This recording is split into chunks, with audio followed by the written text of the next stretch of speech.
Hi, and welcome back to the Passionpreneur Series. My name is Brandy, and I'm so excited to have you back here for another episode.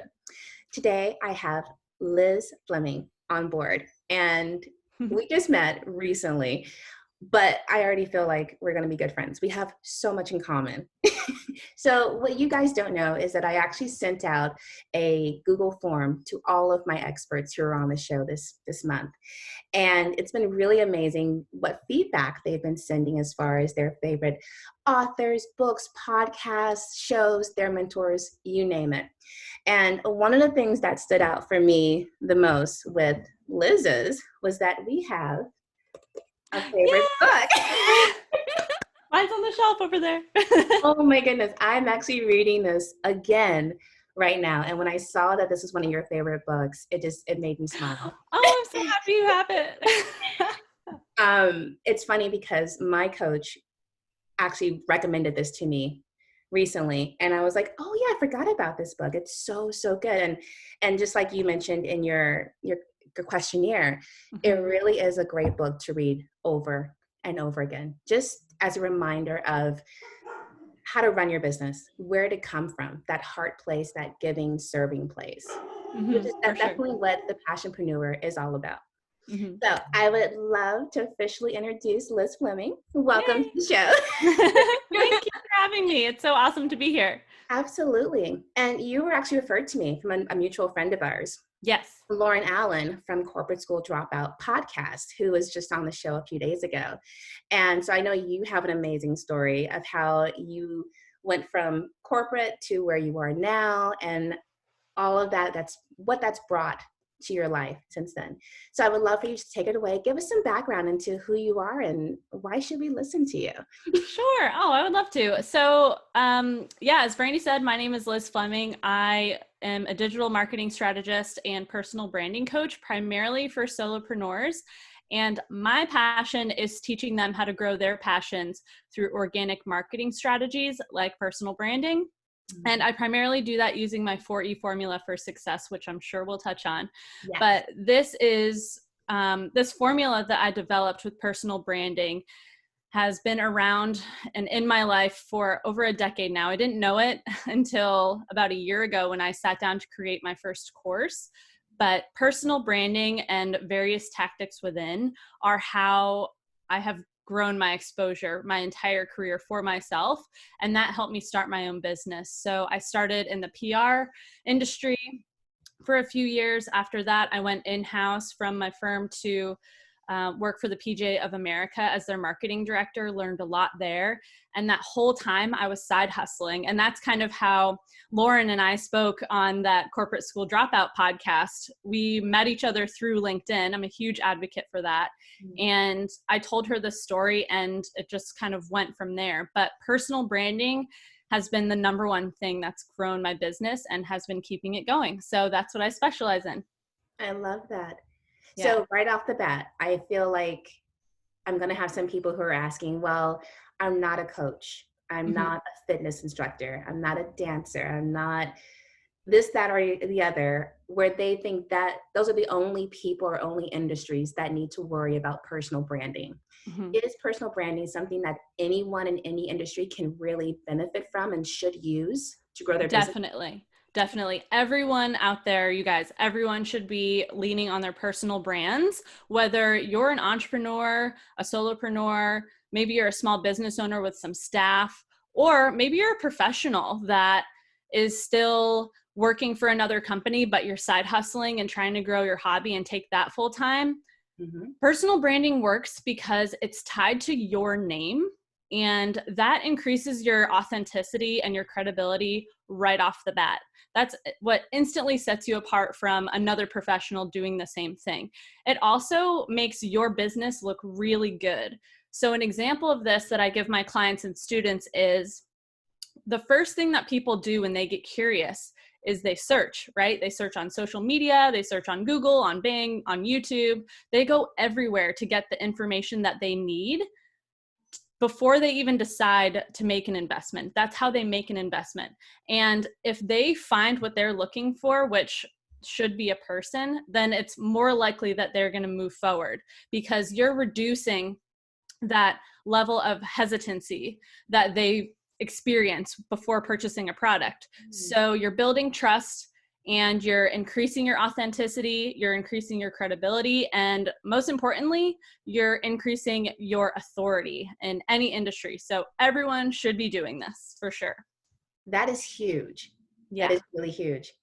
So with my business, I do social media consulting, management marketing. Mm-hmm. And I come across a lot of business owners who are like, well, I don't really want to be the face of it. I don't want to be tied to it. I'd rather have my product's name as the business name, or have the product be the forefront.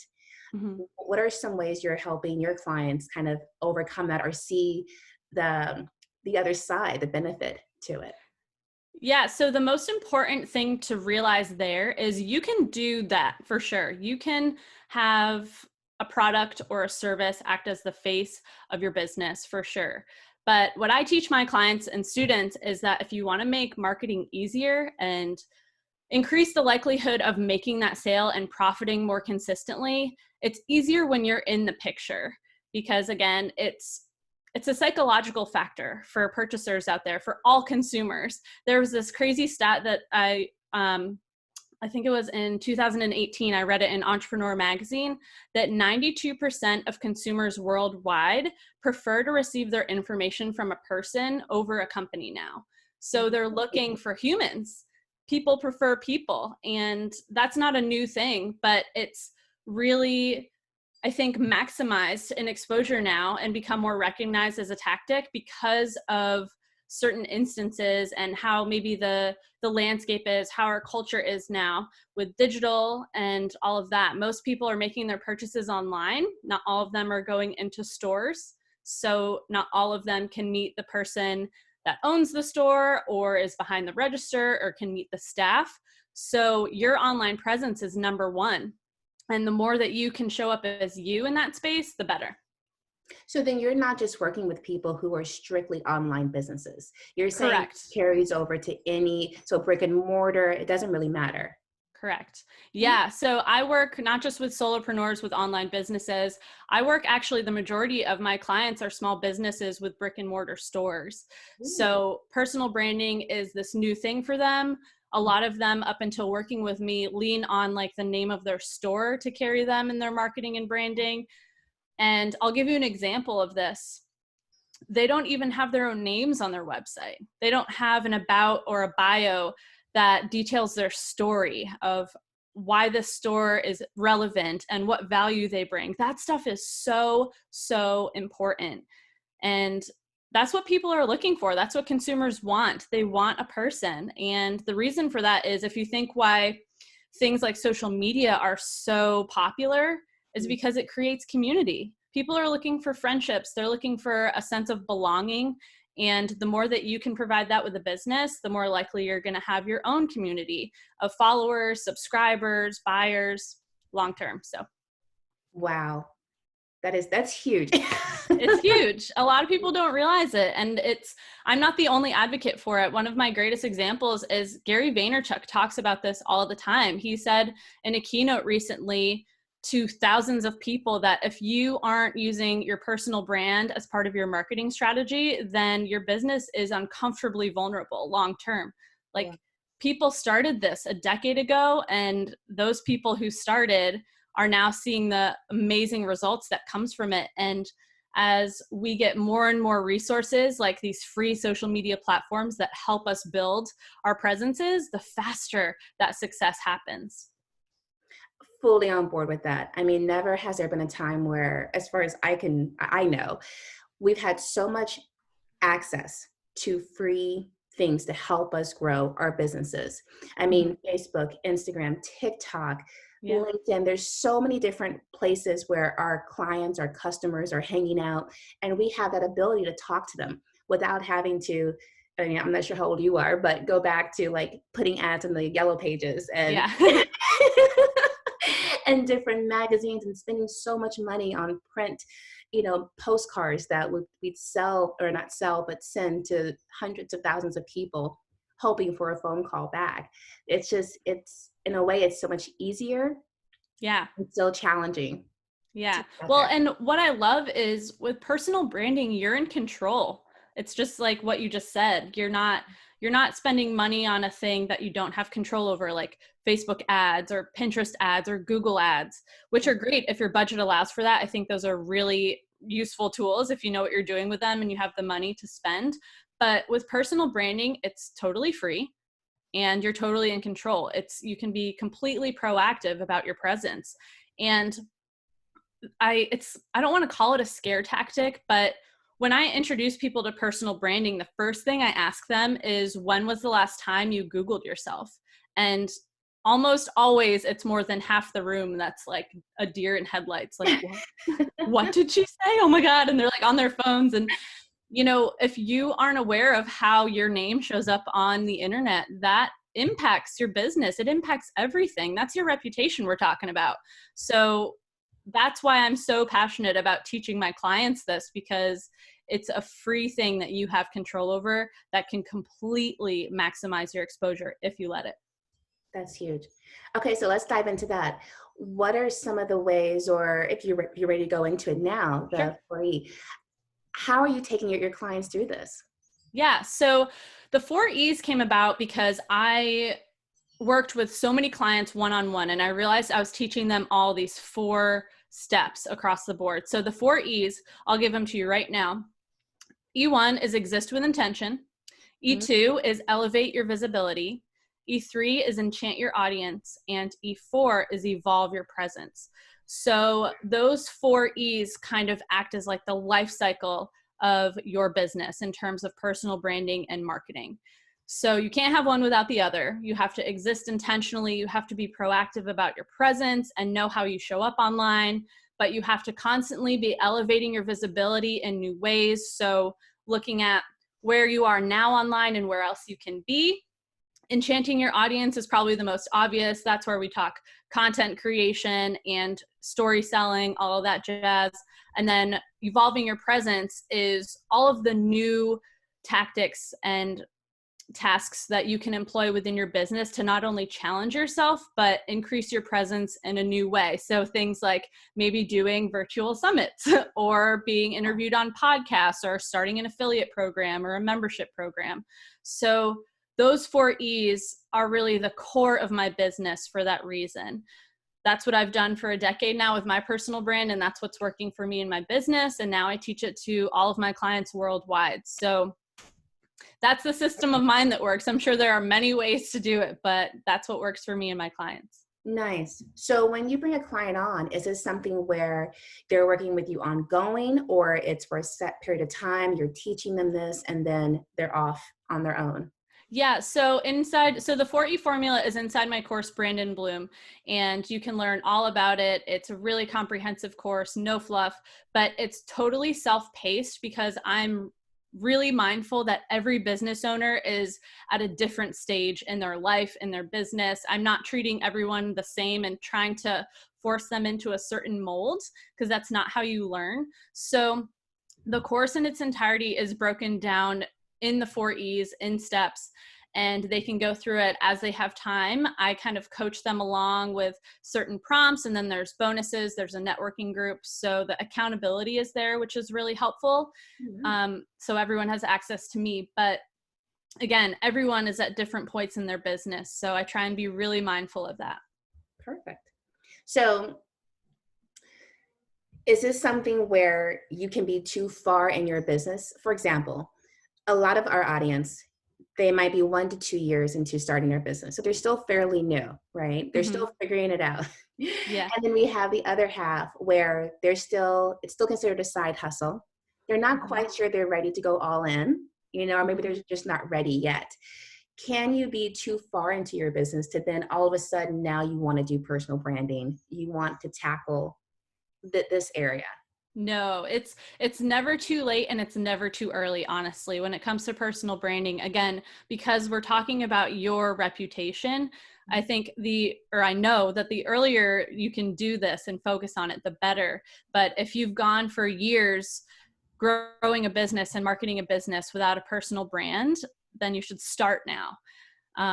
it doesn't mean that you can't start because you're already going, but there are probably so many things that you're not focusing on within your personal brand that you should be focusing on. And in my course, I give you all of the priority things you can do, because obviously I've learned over the years through experimentation and trial and error what works and what doesn't. So I only provide the strategies that work. And the beauty of it, because it's self-paced, is you can implement what you're comfortable with and you can evolve from there. You can grow from there and try new things from there. You don't have to do everything all at once, but it's so important that you know exactly what to do so that you're not dropping the ball there. Right. Okay. So personal branding, does that automatically mean, okay, now I need to go buy myname.com and have my own website? Yes, I think it's very important that you have your own domain name. And if you are a business owner that owns a shop, for example, you may be thinking, well, my store has a website. Why do I need one? Buy a domain. It's like $10 a year, right? On GoDaddy or Bluehost, and buy a domain that is your name if it's not taken, and then redirect it to your shop or your store's website. But I think you need to have ownership over that. And the same goes for social channels. You know, even if you're not using those profiles, claim the domain name that is yours. If you have a common name like me, Liz Fleming, there are many creative ways that you can do variations on your name. So my Instagram handle is now Ms. Liz Fleming. Before I got married, I had a very unique name and I was like the only one. So it's changed a lot, but there are so many different ways that you can kind of get creative with that. But your name is number one for sure. I'm actually glad you just mentioned that. Just off the top of my head, I just had a client recently who got married. And so she's like, do I need to change all of my social profiles to my married name now? You know, or is that too confusing? What to do? Yeah, that's totally personal preference. It was my goal to remain, I mean, I'm very transparent with my audience. Everyone knew, my clients, my friends, my family, everyone knew I was getting married and my name was changing. So my goal was to reduce confusion. So for a while, I actually, way before I got married, I started the transition. You know, I changed my original name was Liz Morosky, and my original website was Liz Morosky Media. So then I started transitioning slowly to ElisabethFleming.com. I did the redirect for a while. I actually still have that just in case, you know, for like old pins or stuff like that. And then I claimed my new Instagram handle and transitioned that. Actually, no, I didn't change my, what did I do? I changed my Instagram handle. I didn't do a new profile. So that was easy. And that's kind of what I did for all my social channels. So it was a quick fix, but you just have to be completely transparent with your audience so they know what's going on. Right. I was always kind of showing up to remind them, you know, hey, it's still me. And in places online, my name is still hyphenated. I think on LinkedIn, it's like Liz Fleming, parentheses, Morosky. So there's, every channel is different, but there are unique ways that you can definitely be transparent about it. Perfect. So I love how you said one of the, or just a few of the main reasons you'd want to personal brand was to increase your authenticity and to set yourself up as the expert, essentially. Definitely. What does that actually look like? I mean, are you now having the person, you know, talk about their business in a different way, or like how are you having them show up in this new way? Definitely. So being comfortable with talking about yourself in a positive way is huge. And so for all of those who may be unclear here, a personal brand is an accumulation of your qualities, your skills, your expertise, and how you package them and project them online. So that's your job. That's, if you've had jobs, that's what your roles were, all of your accomplishments. Like one of the first things I did when I was writing my bio was write down who I've worked for, what I did, and having a complete LinkedIn profile helped out a lot with that. So thinking of all of your accomplishments, what you're really good at, that genius zone of yours that no one can duplicate or replicate. If you've been mentioned anywhere, if you have any recommendations from others, that's really huge. And because I came from the PR industry, I knew right off the bat that I had to start getting my knowledge in the press. I had to start writing guest blog articles and pitching myself and my knowledge to credible authorities, in the media, so magazines. So that stuff helps a lot with increasing your credibility for your personal brand, especially if you can link to it, like if they're online stories. Mm-hmm. So there's different facets of how you can strengthen your personal brand. It takes time, but once you know the core areas to focus on, it makes it so much easier. And I even tell my clients simple things like taking screenshots of really positive comments on certain posts and looping those into your website. Why not? It shows people that there's some sort of social proof there, right, that there is a reason that they need to work with you. So I think it's important to, get creative with it, but give yourself credit for sure. You have, I imagine everyone watching has come a long way. You've been through a lot. You've accomplished a lot. You have so many stories to tell. So think of everything that you've been through and just make a little list and see what comes from it. I love that. And that's probably the easiest way to get started. It is. Simplicity is everything, really. It so is. Wow. So I noticed that you have your own podcast. I do. Yes, I just launched it. Thank you. That's so sweet. It's called the Brandon Bloom Podcast. So I'm always talking about tips like this. Mm-hmm. I usually do an episode a week, maybe 2 episodes if I do an interview, but it's brand new. So if you want to subscribe and rate and review it, I'd love that. What are some of the things you're covering on your podcast? So it primarily focuses on this personal branding as a marketing strategy topic. And I break that down a lot. So I get really tactical, and it's important that there's takeaways, but I don't talk for hours. I don't think that's helpful for anyone. Everyone has a lot on their plate already. So I really try and keep it to like 15 to 20 minutes. It might be 30 minutes if I have a guest, but I get really granular. So the last episode I did was how to give back and why giving back is good for business. And then I did, if you want to start a podcast, here's how you can in 15 steps. And that was like 15 minutes long. So I really try and keep it to quick tips that are super useful that anyone can implement no matter where they are on their journey. That's awesome. So with that in mind, I'm really curious, with the current situation at hand, quarantine and everything, how has this affected your business? Well, I'm pretty used to working from home.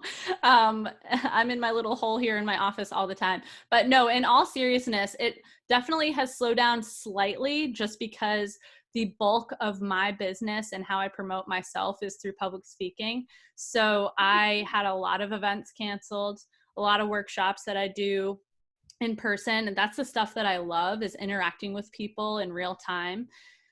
But it's amazing that I've set up my business so that I can still profit without those opportunities. So I have my online courses. I know the tech and tools for doing webinars and for being able to be on summits and looking for those. So while it's slowed down a little, I'm still incredibly busy just because I have this area of my business to focus on online. So.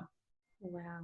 That's so valuable. Yeah, it's so important. I'm really trying to encourage all business owners to have some sort of online product or service that they can sell and automate for this reason. And it's just incredible. Ever since I started my courses, it's incredible how helpful it is. I'm helping more people. That's the number one thing I cared about.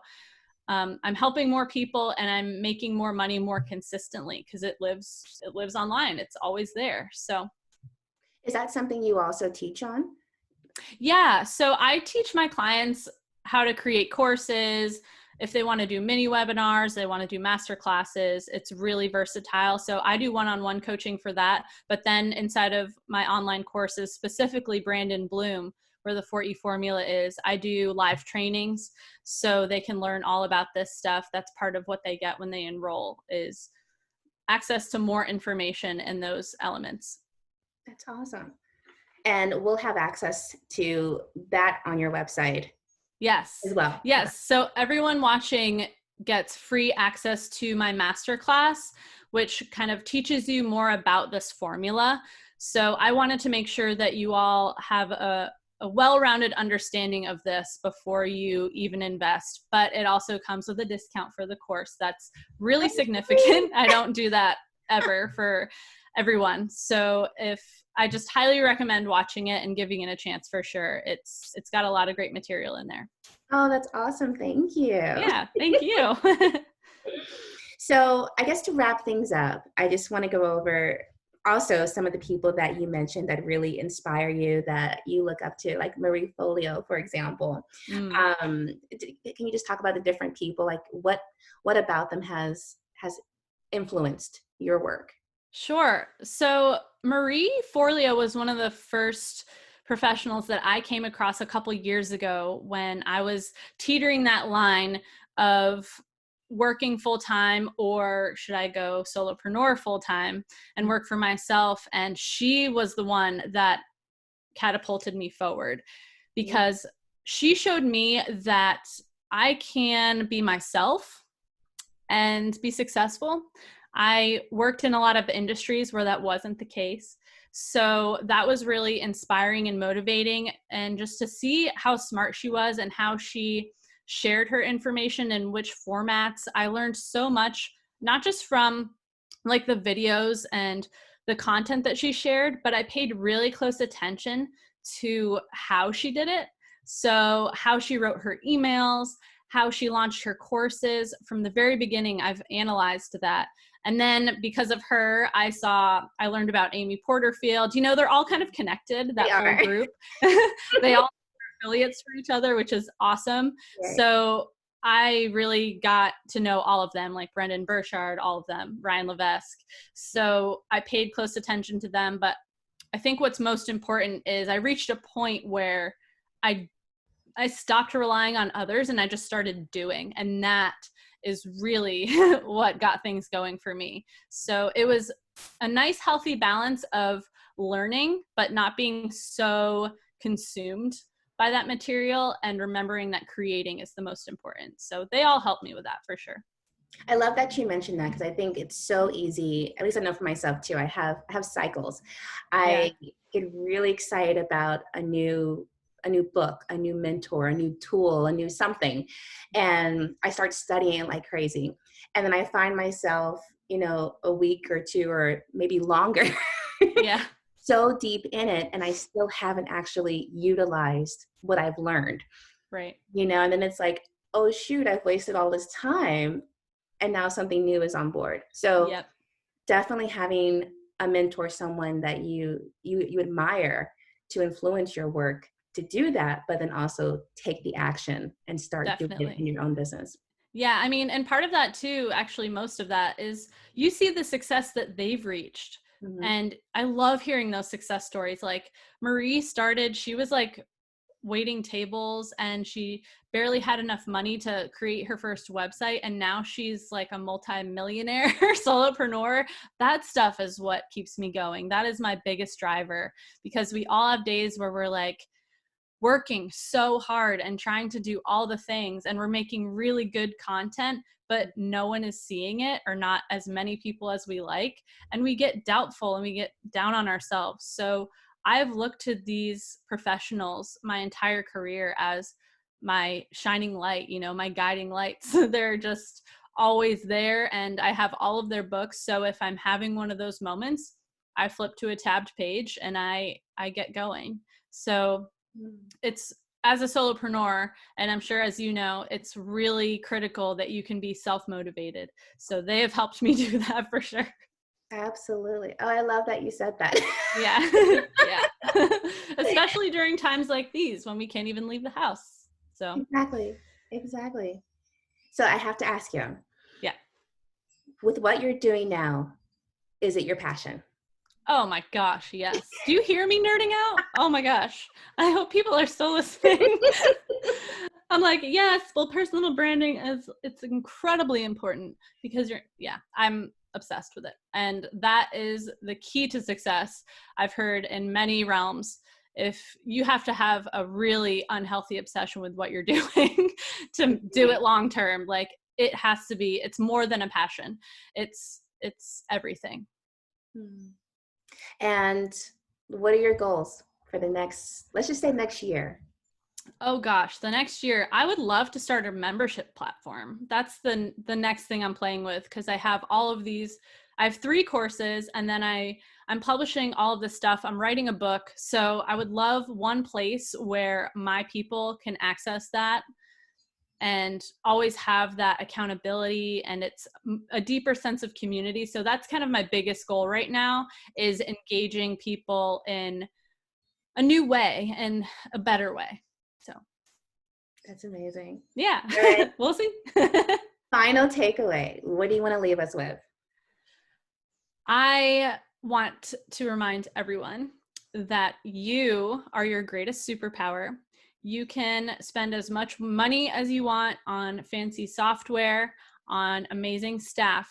But at the end of the day, if you don't believe in yourself and your abilities, and you are not stepping confidently into your spotlight, then you can only go so far. So I want you to trust in yourself, believe in yourself, and keep going.